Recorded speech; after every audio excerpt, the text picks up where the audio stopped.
Glória a Deus. Irmãos, eu tenho algo especial para você essa manhã, teve para mim, e eu sei que Deus vai falar ao seu coração. E eu queria começar nos lembrando do contexto que a gente está vivendo. Esse texto falou disso no início. Quiete seu coração, a sua alma agora, depois que você gritou e bradou. Presta atenção aqui. A Bíblia está dizendo que no mundo tereis aflições e, meu irmão, nós temos passado por aflições. Nós estamos passando por um contexto difícil, um contexto complicado para todo mundo. Não só pela pandemia, mas por todas as questões que vieram junto com ela, mas e todas as questões que já existiam antes dessa pandemia toda. Então, além das doenças, das mortes que estão acontecendo através disso, já existiam outras doenças e também já existia a nossa dificuldade na vida normal. Já existiam as nossas aflições, já existia... Então, é um tempo onde a gente tem sido fustigado e, meu Deus, a nossa casa viveu isso.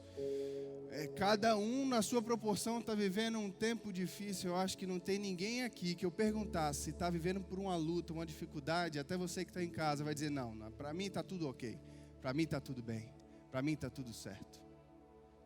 Até os políticos que estão cheios de dinheiro no bolso dessa pandemia. E está rolando uma CPI agora aí que deu até milagre no nosso estado. Até eles estão passando por uma dor de cabeça. Meu irmão, todo mundo está por aflição. Mas eu queria trazer para você algo especial, de alguém que foi especial. A Bíblia fala sobre o rei Salomão. O rei Salomão foi o terceiro rei de Israel. Saul, veio Davi e veio Salomão, filho de Davi. A Bíblia diz que dado momento, o Senhor chega para Salomão e fala, Salomão, peça o que você quiser que eu vou te dar. O que você quiser. Imagina aí, obrigado meu irmão, pode trazer. Imagina aí, igual o gênio da lâmpada, esfregou, saiu o gênio, faz um pedido que eu vou te dar. E aí Salomão pede sabedoria. E Deus se agrada do pedido de Salomão e não só dá a sabedoria, mas todas as outras coisas. E ainda diz que no mundo, nessa terra, não haveria ninguém mais sábio que Salomão. Então, irmão, se tem uma pessoa que viveu nessa terra, que pode nos ensinar alguma coisa, essa pessoa, além do próprio Jesus e dos apóstolos e dos discípulos que escreveram palavra, mas em especial Salomão pela sabedoria que foi derramada por Deus a ele. O livro de Eclesiastes, abre a sua Bíblia em Eclesiastes. Pode abrir no capítulo 1.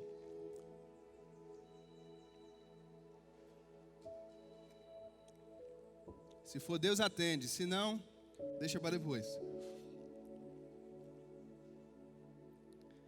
O livro de Eclesiastes é um livro que foi escrito por Salomão e é lotado, é cheio de sabedoria. Irmão, se você quer entender como viver esse mundo, essa terra, os seus dias, eu quero te dar um conselho, leia o livro de Eclesiastes.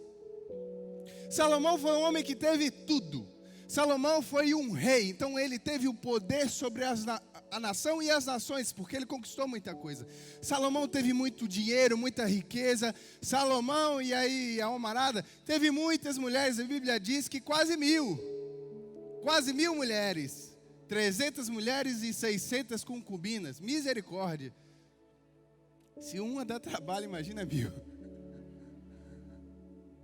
E Salomão teve esse tanto de mulher, esse tanto de poder, esse tanto de riqueza. Então imagina, irmão, que para um homem desse não tinha nada que fosse impossibilitado de conquistar, de viver nessa terra. Um homem que não teve limites para o que ele poderia fazer com tanto recurso e poder que ele tinha.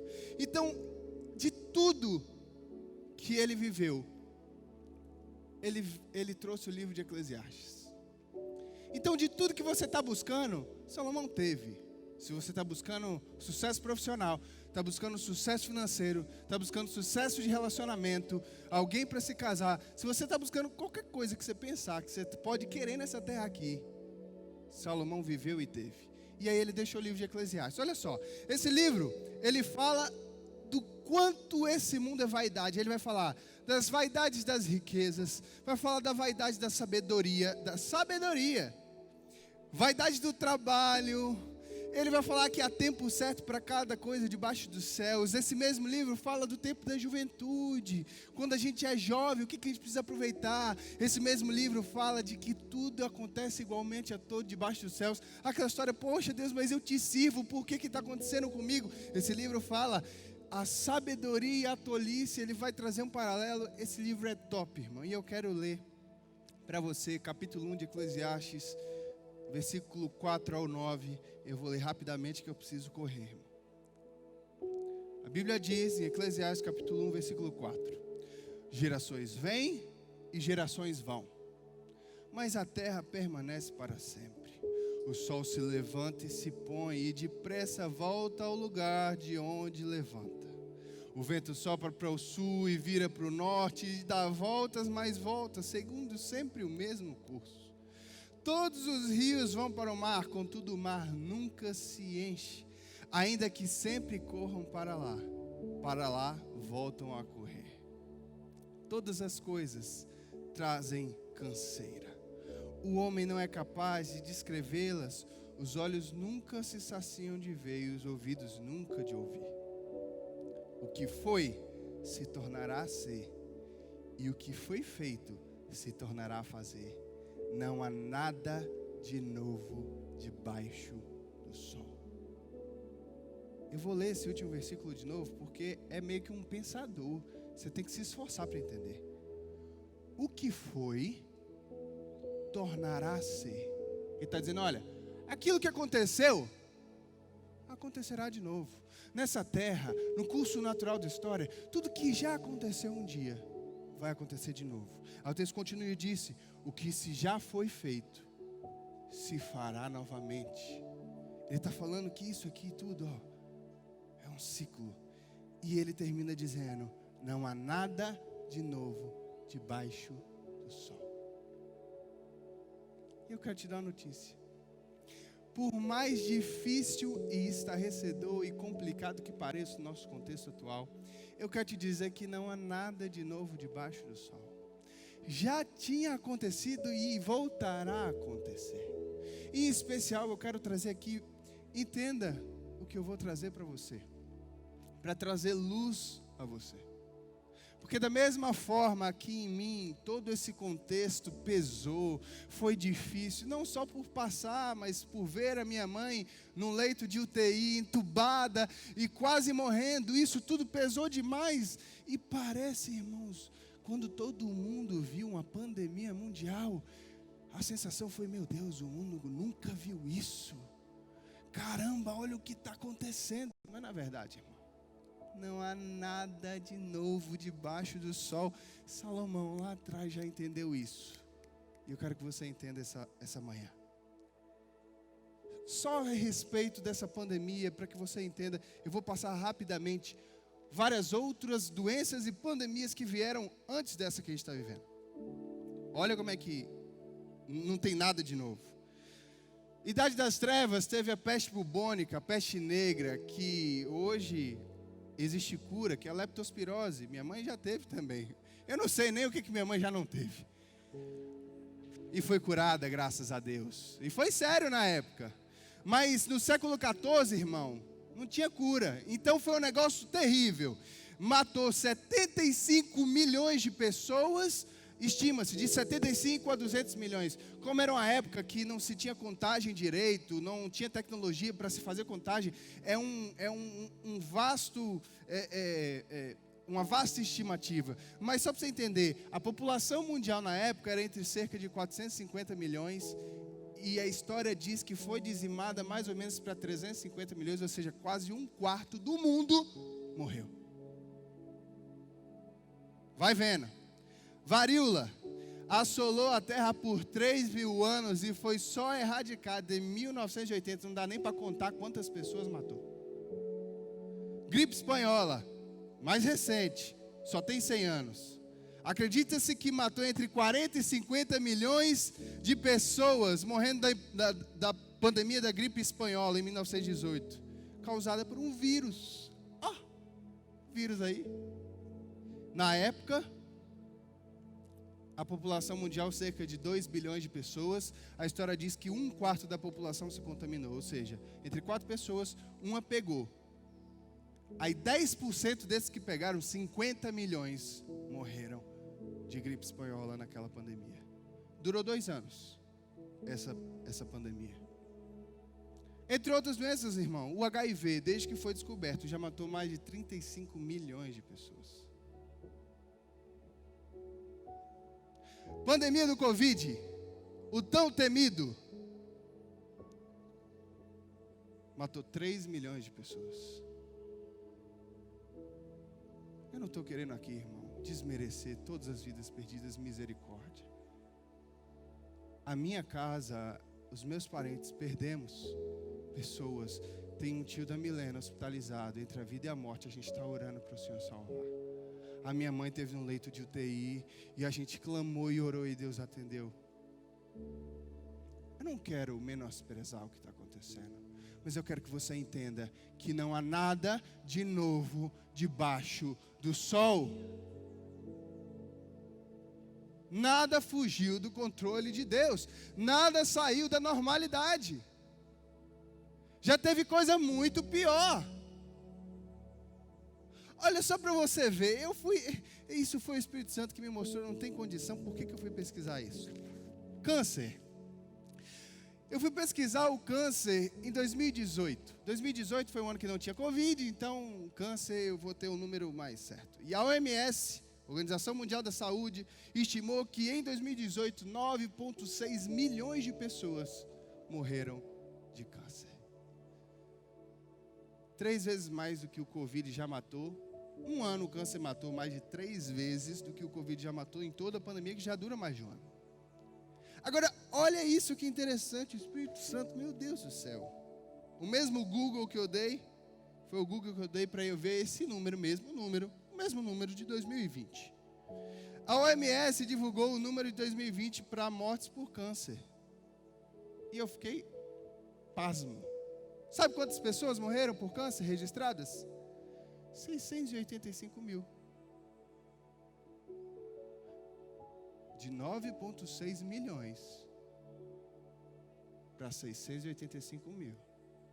Descobriram a cura do câncer, a gente não está sabendo. Ué, oh, que notícia boa! Descobrir a cura, porque se você não sabe, o câncer não tem cura. A pessoa tem que ser mutilada. A pessoa tem que passar por uma cirurgia e arrancar aquela parte do corpo que está cancerígena.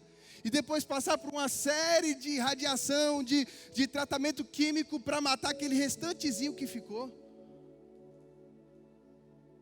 Mas como assim? Irmão, olha para o que está acontecendo, irmão. Olha para tudo que está acontecendo, tudo que está se fazendo à volta de uma pandemia e se usando como pretexto para escravizar. Satanás está usando como medo para atemorizar, se possível os eleitos, se possível os filhos de Deus.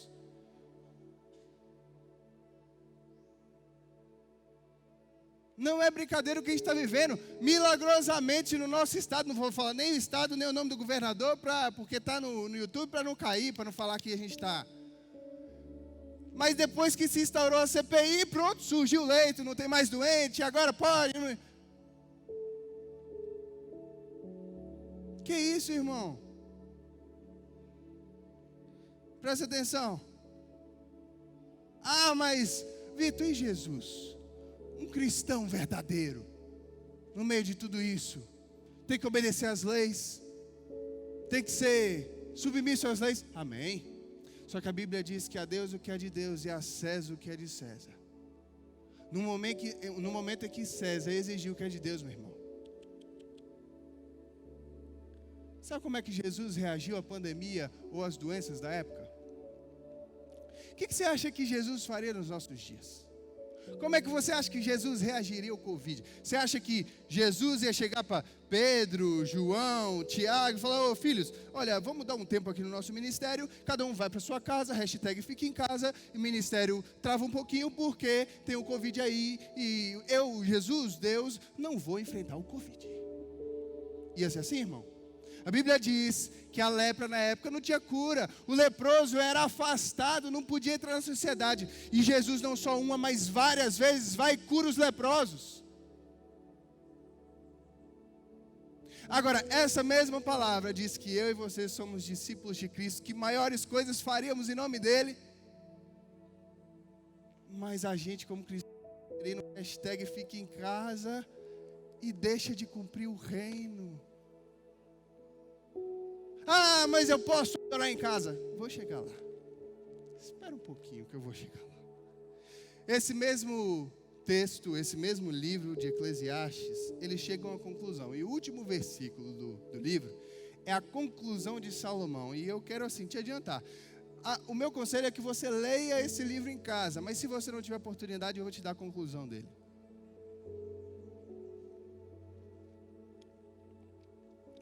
Eclesiastes capítulo 12, versículo 13 diz assim: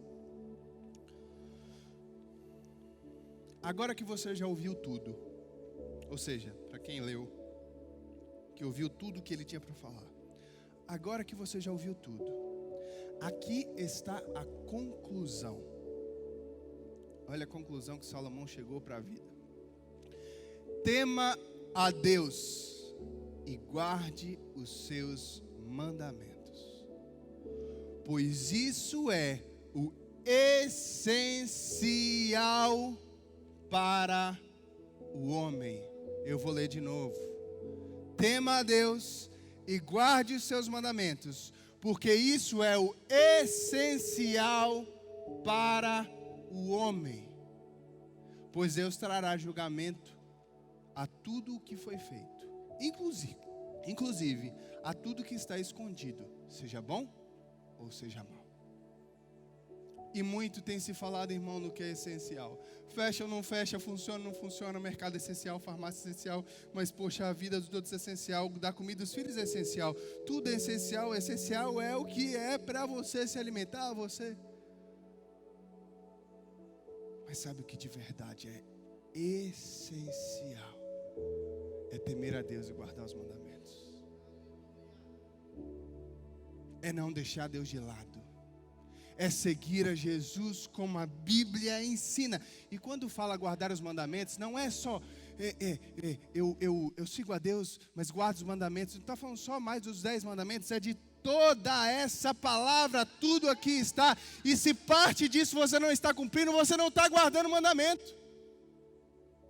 Se só serve parte dela, não está guardando todo. E o texto está dizendo o essencial é você pegar isso aqui, ó, tudo. Não deixa nada para trás. Faz tudo como Deus está mandando. Esse é o essencial para você. Aí o texto vai continuar? Não. Agora presta atenção. Deus me deu um versículo. O livro de Eclesiastes acaba aí. E Deus me deu um versículo, não, perdão. Ele me deu uma frase. A Bíblia diz que evangelho é novidade de... Então eu quero te falar uma coisa, anota aí. Se você está anotando, se você tem um celular, anota essa frase porque é importante. Anota isso. Não há nada de novo debaixo do sol, mas há novidade de vida acima dos céus. Não há nada de novo debaixo do sol, mas há novidade de vida acima dos céus. Se existe alguma coisa nova, se existe algo novo nesse mundo, isso vem do Pai das luzes, do Pai celestial. Toda boa dádiva, a Bíblia diz que é dada por Ele. E se existe algo de novo que pode acontecer na minha e na sua vida, independente da história e do curso desse mundo, vem dos céus. Semana passada o pastor deu uma palavra aqui sobre governo. Se é Deus ou você que está governando a sua vida, não se estribe no seu entendimento. Não ache que foi você que construiu. Não ache que foi você que empreendeu. Não ache que foi pela sua inteligência que você conquistou. Porque tudo vem de Deus. Presta atenção. Olha outras palavras que vão afirmar isso. Não só de pão viverá o homem, mas de toda a palavra que procede da boca de Deus. Buscar em primeiro lugar o reino de Deus e a sua justiça, e todas as demais coisas vos serão acrescentadas. Está precisando do essencial, irmão. Está precisando do alimento de cada dia. Você está precisando daquilo que a sua alma anseia. Você está precisando ser curado da ansiedade, da depressão. Você está precisando de saúde no seu corpo, por conta do Covid ou qualquer outra doença. Buscar em primeiro lugar o reino de Deus e a sua justiça, e todas as demais coisas vos serão acrescentadas. A viúva pobre, quando o profeta chega, não tem nada. Só tem um punhado de farinha, um pouco de azeite. E ela fala, olha, eu vou fazer esse bolo aqui, eu vou dar para o senhor, e depois eu e meu filho vamos morrer, que a gente não tem mais nada. É quando não sobra nada que Deus traz a prova e o teste, para saber a quem você vai priorizar. Qual é a prioridade do seu tempo? É quando o calo aperta que Deus vai olhar para você e vai falar, eu quero ver o que meu filho vai fazer. Se ele vai priorizar o meu reino ou vai priorizar as coisas desse mundo. Porque o essencial é buscar a Deus, meu querido. Irmão, qual é o primeiro e maior mandamento? Qual é o primeiro e maior mandamento, irmão? Amar a Deus sobre todas as coisas, todas. E quando é todas, irmão, é todas. E é o próximo como a ti mesmo, de igual forma. Outros textos vão dizer, de todo o teu coração, de toda a tua força, de todo o teu entendimento, de toda a intensidade. Olha esse texto aqui, Mateus capítulo 19, versículo 25. Abre sua Bíblia. Glória a Deus. Mateus capítulo 19, versículo 25. Jesus está com os discípulos conversando acerca da eternidade. Então, Senhor, não há nada de novo debaixo do sol, a novidade de vida acima dos céus. Eternidade para aquele que está em Cristo Jesus.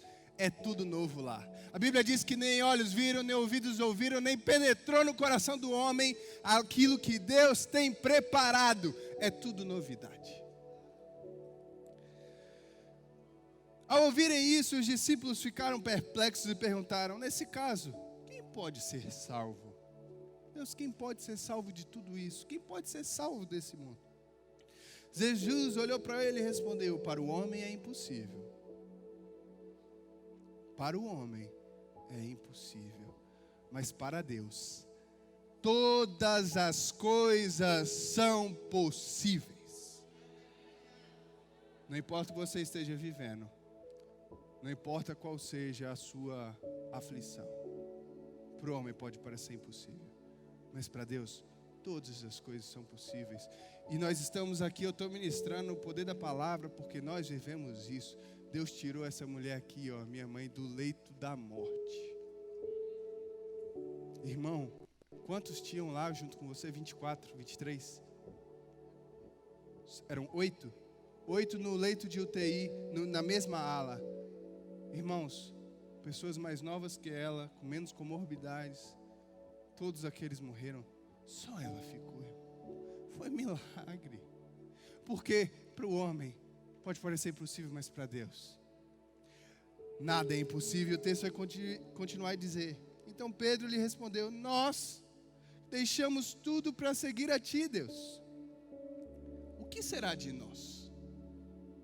O discípulo está perguntando, e nós que deixamos tudo para seguir a ti, o que será de nós? Jesus lhe disse, digo-lhes a verdade, por ocasião da regeneração de todas as coisas, quando o Filho do Homem se assentar no seu trono glorioso, vocês que me seguiram também se assentarão em 12 tronos, para julgar as 12 tribos de Israel. E estava falando dos discípulos, mas agora vem para nós. E todos os que tiverem deixado as suas casas, os seus irmãos e irmãs, pai, mãe, filhos, ou até campos, pela minha causa, receberão 100 vezes mais e herdarão a vida eterna. Aquele que, Jesus não está falando aqui literalmente para você seguir a Ele, você tem que sair da casa do seu pai, você tem que, apesar do outro texto diz que não aborrecer pai e mãe, é aquele caso de que, olha, meu pai, a minha mãe, meu irmão, minha irmã me impede de servir a Deus, então primeiro a Deus. Eu vou abrir mão disso. Ao campo, e ele está falando aqui das posses, do trabalho, daquilo que você se gasta.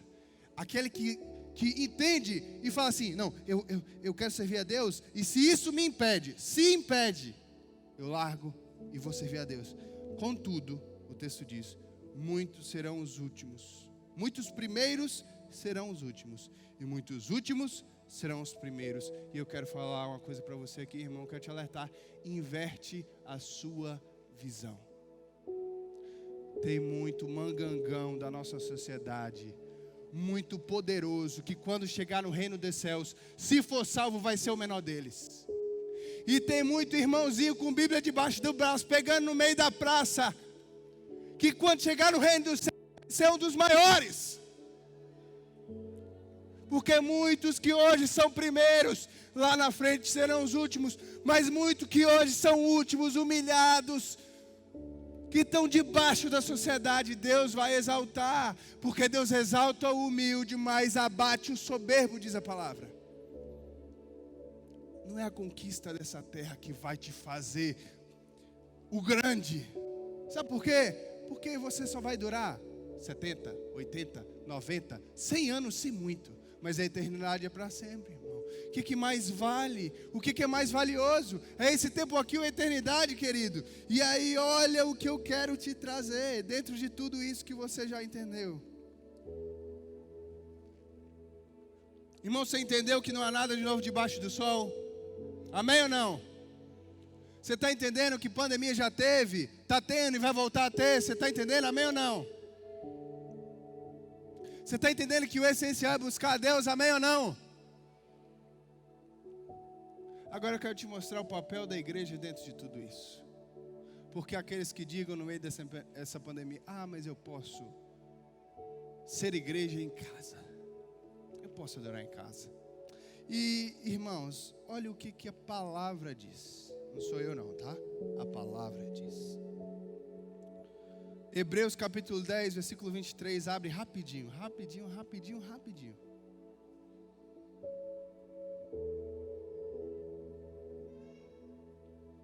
Hebreus capítulo 10, a partir do verso 23.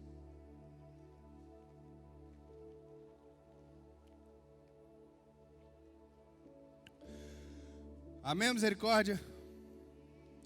Apeguemo-nos com firmeza à esperança que professamos, pois aquele que prometeu é fiel para cumprir.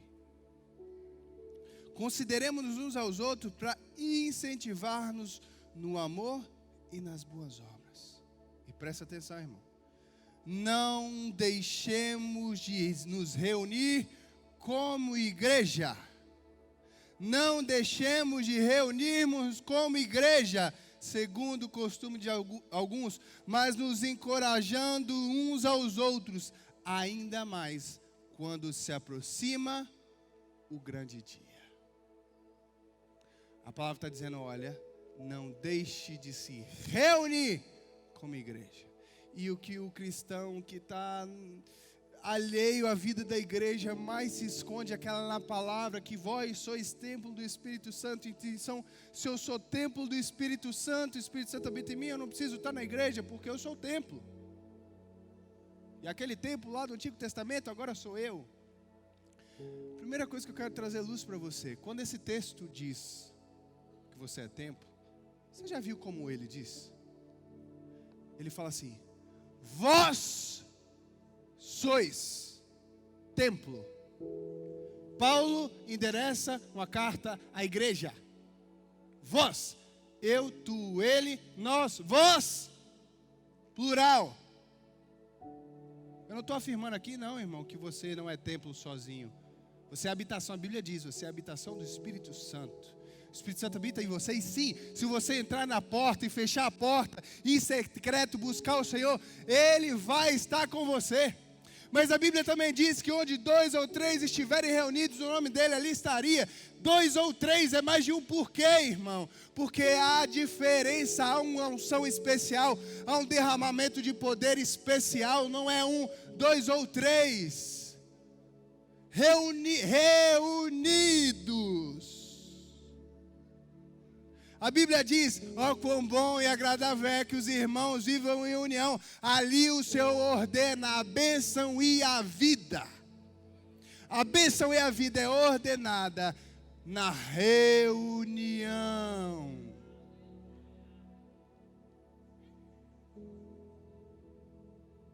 A Bíblia diz que Jesus é a videira e nós somos os ramos. Aquele que dá fruto, ele poda para dar mais fruto ainda, mas diz que aquele que não dá fruto, ele corta e lança fora. Como é que você dá fruto sozinho? Sem discipular, sem batizar, sem pregar, sem evangelizar, sem cumprir o ID, sem viver igreja. Você é templo do Espírito sozinho, mas você não é igreja sozinho. Nós não estamos defendendo, esses dias foi votado no STF se os governantes, os prefeitos e governadores poderiam ou não fechar as igrejas. E a nossa oração é que, obviamente, para que não, mas para que se cumprisse a vontade de Deus. E o STF, como já era de se esperar, porque esse mundo jaz do maligno, votou para que a quinta emenda fosse rasgada, a quinta emenda não, o artigo 5º da Constituição. E os governantes decidissem. Obrigado, meu irmão. Está calor. Por que a gente tem que lutar? A gente não está lutando por um pedaço de ferro e por um pedaço de lona, não, irmão. Não é isso por que a gente está lutando, não. A gente está lutando por isso aqui, ó. Pela reunião dos santos. Pelo direito de estarmos juntos. Para nos fortalecer em Cristo Jesus. Para receber algo novo de Deus. Por isso que a igreja luta. Não é pelo pedaço de tijolo, não é pelo templo físico. E por mais que você ache que Deus não se importa com esse templo, para os teólogos de Plutão, deixa eu te fazer uma pergunta. Antigo Testamento, Deus manda fazer o templo. E a Bíblia diz que todas as medidas, todos os materiais, Deus estipulou tudo. A Bíblia diz que vem cedro, vem madeira lá da Cochinchina, vem de barco para ser feito o templo como Deus falou que tinha sido feito. E Salomão constrói o templo. A Bíblia diz que em Cristo Jesus o véu foi rasgado. A partir de agora nós somos o templo. Glória a Deus. Mas quando Jesus vem a essa terra, ele vai para o templo e frequenta o templo.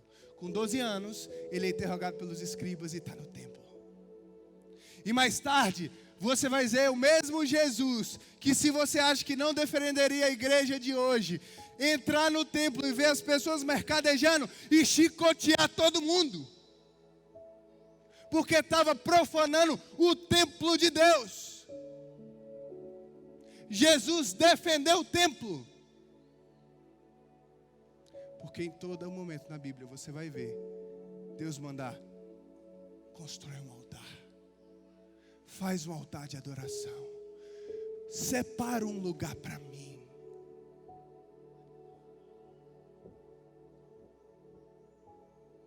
Da mesma forma que o templo precisa ser construído na sua casa, você precisa ter um lugar de adoração.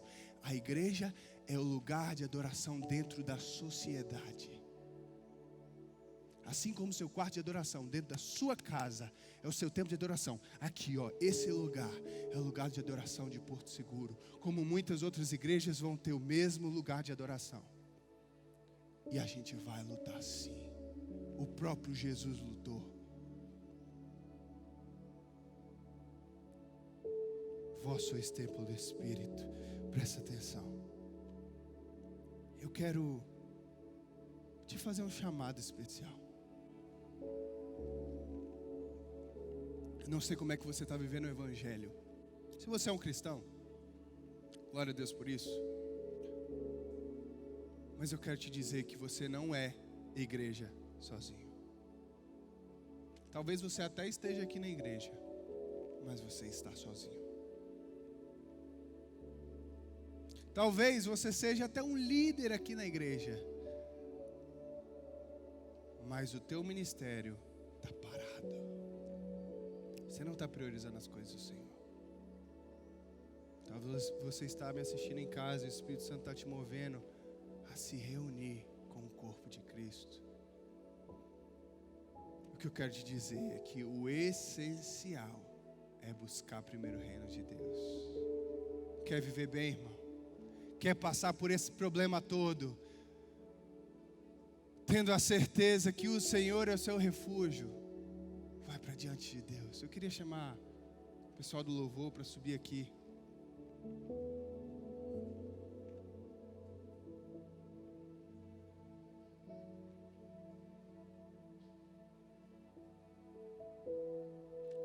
Como é que você tem sido cristão? Eu tenho visto muito cristão, irmão, usar a palavra para se encher de inverdade, para falar que não precisa ir na igreja. Irmão, quer adorar sozinho em casa e não poder ter esse direito? Vai ser missionário na Janela 1040. Vai lá para um país que os nossos irmãos estão sendo perseguidos e olha o valor que eles dão a isso aqui que a gente tem, a esse direito. Vai lá. E você está se acovardando, irmão. Acovardando de falar de Jesus, acovardando de pregar. Lá o risco não é o vírus, não. Lá é risco de gente com mão armada, pronto para matar.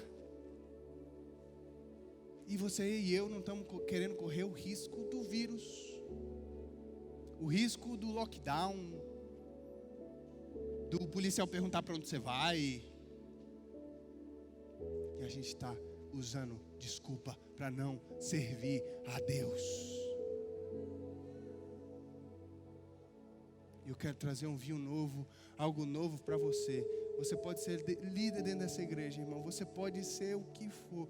Deus falou comigo, eu estava apático. Eu estava triste, abatido por tudo que vinha acontecendo. E é normal, meu irmão. É compreensível que depois de uma batalha, de uma guerra, você esmoreça, mas você não pode ficar esmorecido, porque no seu ser, dentro de você, há novidade de vida. Eu queria que você ficasse de pé, aonde você está.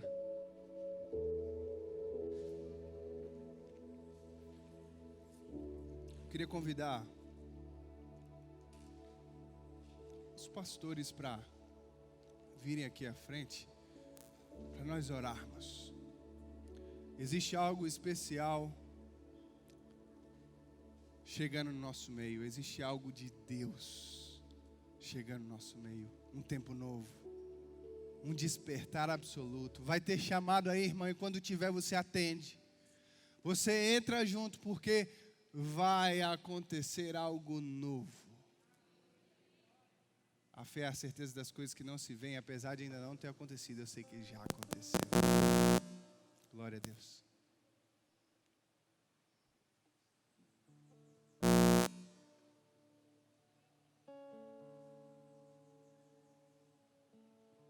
Feche seus olhos.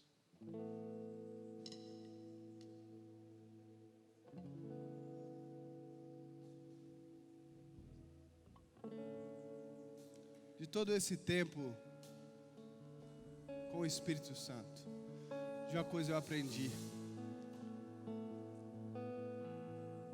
o Espírito Santo é infinito.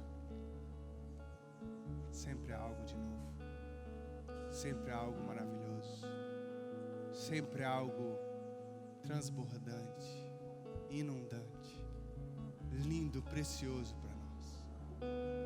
Não importa o nível que você já tenha chegado com Deus, sempre tem mais.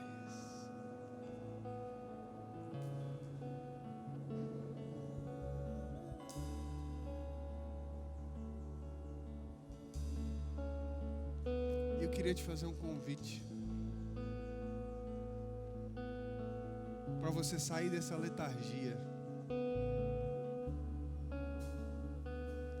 desse slow, desse tempo de medo, de receio, de ansiedade, de não conseguir destravar, de andar apático, de não estar cumprindo o reino como você deveria. E isso é para todos, irmão, todos que estão aqui. Eu estou te convidando para um novo nível com Deus, para um novo nível com o Espírito Santo, para coisas novas em Deus, para que Ele te dê novidade de vida.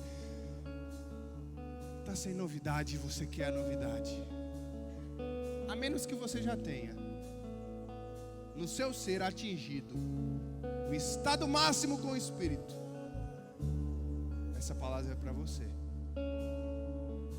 E se você quer se posicionar perante o reino, falando: Deus, eu entendi e eu vou começar a entender que o essencial é o Senhor e buscar o Senhor. Eu queria que você saísse do seu lugar e se prostrasse no altar. Faz tempo que a gente não prostra no altar. Faz tempo que a gente não tem um tempo de altar.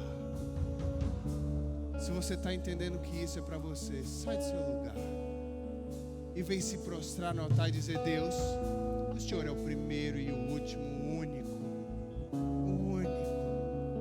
que é digno de receber a minha adoração, a minha devoção.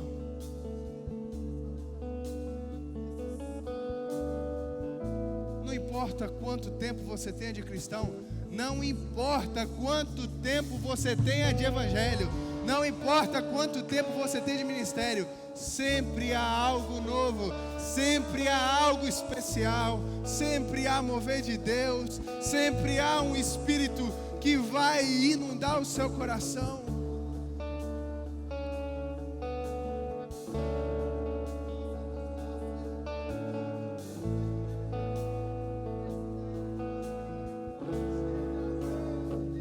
Clame ao Senhor, coloque o seu coração no Senhor, clame ao Senhor, se derrama na presença de Deus. Se você está no seu lugar e faz o mesmo, não fica alheio não a esse momento, vai orar e buscar um toque novo do Espírito Santo. Deus tem algo novo para você. Esse é o meu desejo, de gritar pro mundo inteiro, que aqui dentro do meu peito só quero queimar, só quero queimar. Esse é o meu desejo, de gritar pro mundo inteiro, que aqui dentro do meu peito só quero queimar.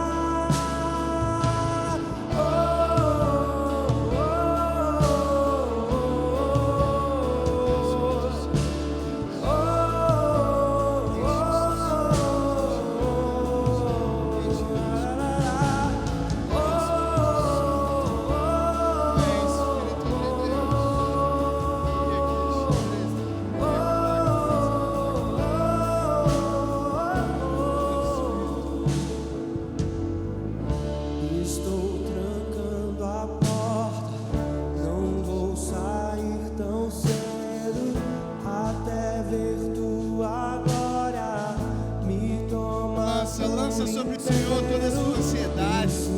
Se tem alguma coisa te entristecendo, se tem alguma coisa amargurando o seu coração, alguém que você precisa perdoar, se tem alguém doente e você precisa clamar, coloca diante de Deus, porque Ele é o único que pode, que tem o poder de alterar a realidade. E não há outro onde eu queira estar. E esse é o meu preferido lugar.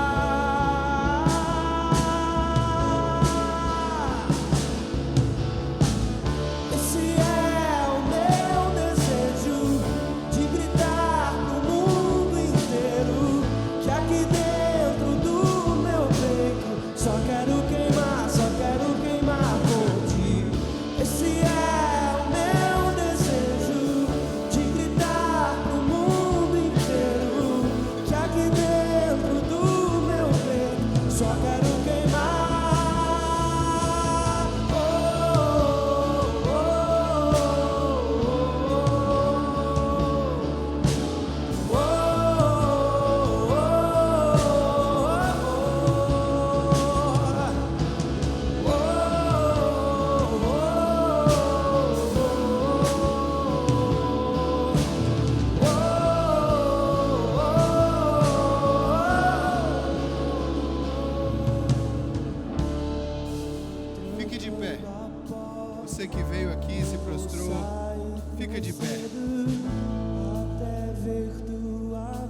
palavra é para aqueles que estão colocando Deus em primeiro lugar.